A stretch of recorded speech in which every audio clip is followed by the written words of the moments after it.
आज हम पहुँचे हैं महाबौद्ध विहार तक्षशिला में, जो लुधियाना के पास है। लुधियाना, जालंधर से लुधियाना पहुंचते समय यहाँ एक सीमेंट फैक्ट्री है और पिकनिक स्पॉट भी है, उनके पास ही है। तो हम भिक्षु संघ से जानकारी ले रहे हैं यहाँ तक्षशिला के बारे में।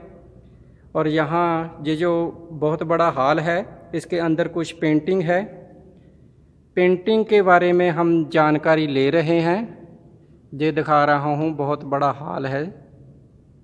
सामने बुद्ध भगवान की मूर्ति लगी हुई है और आसपास काफ़ी सारी पेंटिंग है और भिक्षु संघ है। यहाँ हम भिक्षु संघ से जानकारी ले रहे हैं कि ये जो पीछे जो पेंटिंग की हुई है, इसका क्या महत्व है, इसके बारे में बेनती है भिक्षु संघ से, वो हमें जानकारी दें। साधु साधु सदा पूजनीय बुद्ध धम्म और भिक्षु संघ, श्रद्धावान उपासक उपासिका बहनों, जैसा कि सुंदर सिंह ने बताया कि तक्षशिला महाबौद्ध विहार बहुत बड़ा है। सचमुच शायद ही दुनिया में कोई इस आकार का आधे स्तूपे के साथ बना हुआ इतना बड़ा 100 बाई 40 का और ग्राउंड लेवल से 45 फुट ऊंचा हॉल हो।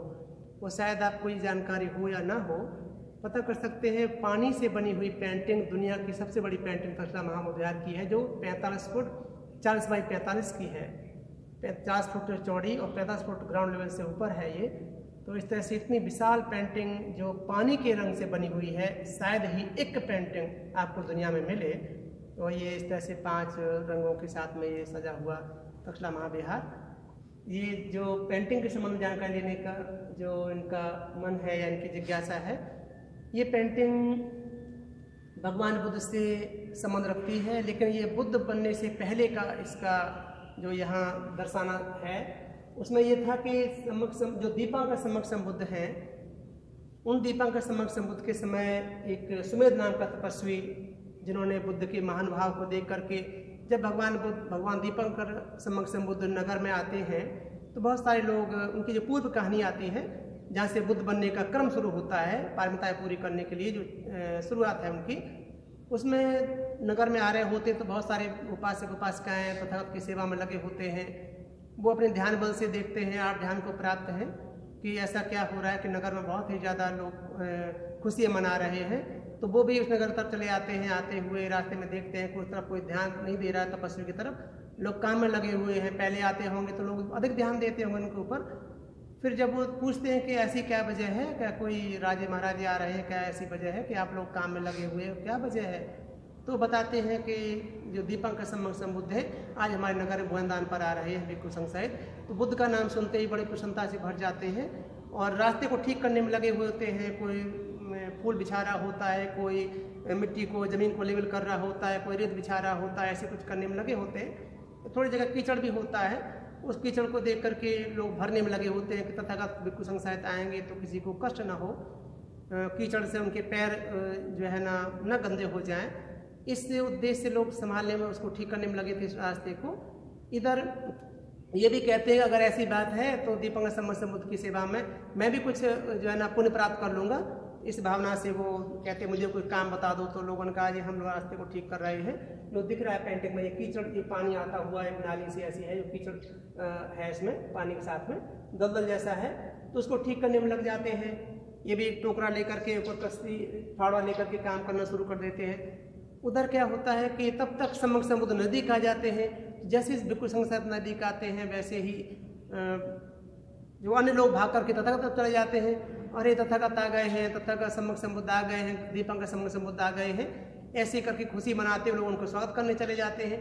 और ये व्यक्ति सुमेध तपस्वी जो है, ये सब कुछ दान करके जो घर से निकले थे, उन्होंने देखा कि सारे लोग निकल गए हैं और तथागत तो आने वाले हैं और रास्ता पूरा ठीक भी नहीं हो पाया है। तो ये रास्ते से निकलेंगे तो कीचड़ से उनके पैर गंदे हो जाएंगे। तो मैं क्यों ना ऐसे करूं, नज़दीक आने पर वो ठीक तो नहीं कर सकते थे, जल्दी करने पर भी परिश्रम में लगे हुए थे। फिर भी वो सोचते हैं कि क्यों ना मैं खुद ही इस पर लेट जाऊं। अगर मैं लेट जाता हूं उसके ऊपर तो तथागत मेरे पीठ के ऊपर से पैर रखते हुए आगे निकल जाएंगे। तो मुझे भी पुण्य मिल जाएगा और दूसरा तथागत के पैर भी गंदे नहीं होंगे। साथ ही साथ वो मन में सोच लेता है तथागत के साथ जो जो लोगों का जो बर्ताव है या लोग जिस तरह से प्रसन्नता के साथ में स्वागत सम्मान लगे हुए हैं, तो मन में सोचता है कि क्यों ना मैं भी बुद्ध बन जाऊं तो कितना अच्छा होगा। ये देखो अनंत सम्यक संबुद्ध हैं, इनके स्वागत सम्मान में इनके द्वारा जो उपदेश दिलाते चल के लोग दुख से बाहर निकलते हैं, तो अगर मैं भी ऐसे कुछ करूंगा तो मुझे भी इसका बड़ा पुण्य मिलेगा, या मैं भी बुद्ध बनूं तो कितना अच्छा है। ऐसी भावना करते हुए वो लेट जाते हैं। अगर तथागत मेरे पीठ से निकल जाएंगे तो मैं बुद्ध बनूंगा, बुद्ध सम्यक संबुद्ध बनूंगा, ऐसे संकल्प करके लेटे होते हैं। तो तब तक तथागत नजदीक आ जाते हैं, नदी का करके और तथागत वहीं खड़े हो जाते हैं उनके सिर की तरफ, जैसा कि पेंटिंग में दिखाया गया। दीपंग सम्यक संबुद्ध है, क्योंकि बुद्ध के शकल सबकी एक से ही होती है, एक से ही 32 महापुरुष लक्षण होते हैं उनके, इसलिए सब एक से ही दिखते हैं। तो ये लेट जाते हैं। तथागत अपने दीपंकर सम्यक संबुद्ध ने अपने चित्र से देखा कि ये व्यक्ति सुमेध तपस्वी लेटा हुआ है, किस उद्देश्य से लेटा हुआ है। तो अपने मन से उन्होंने अपने ध्यान से जाना कि अरे ये तो सम्यक संबुद्ध बनने का संकल्प करके लेटा हुआ है कि मैं भी बुद्ध बनूं किसी समय कालांतर में। ऐसा सोच करके तथागत ने देखा अपने ज्ञान से, अपने ध्यान से, कि ये व्यक्ति क्या अपने संकल्प को पूरा कर पाएगा, सम्यक संबुद्ध बुद्ध बन सकता है।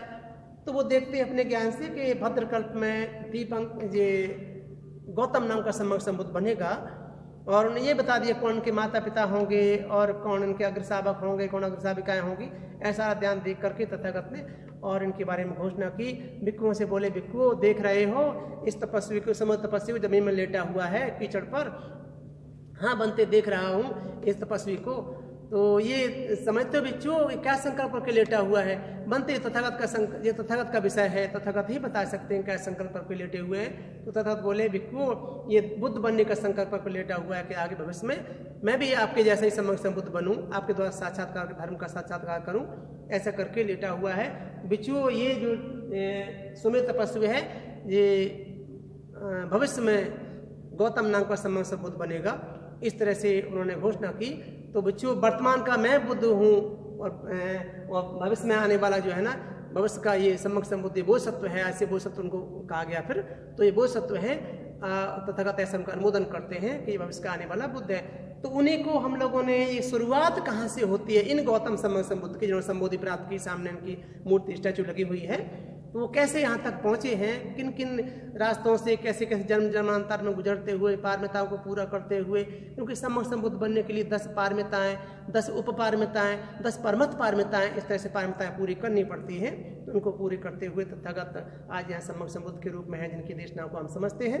तो ये उन्हीं जो है दीपंकर सम्यक संबुद्ध के समय जो लिखा भी नीचे है कि रमनगर में दीपंकर सम्यक संबुद्ध के सामने बुद्ध पद प्राप्त करने का दृढ़ संकल्प लेता हुआ सुमेध तपस्वी जो आगे चलकर गौतम सम्यक संबुद्ध बना।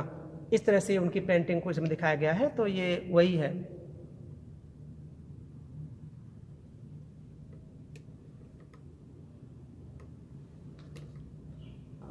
और ये बगल में जो पेंटिंग बनी हुई है उसके साइड में ये आप देख रहे हैं